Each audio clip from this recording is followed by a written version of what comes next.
Carry out safety precautions.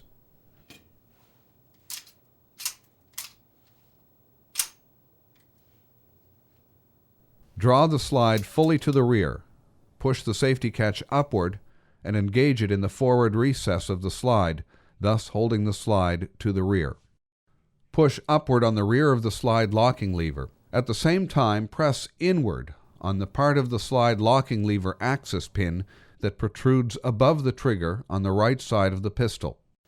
Remove the slide locking lever. Hold the slide with the left hand. Disengage the safety catch and ease the slide forward off the pistol body under control. Disengage and remove the main spring and guide.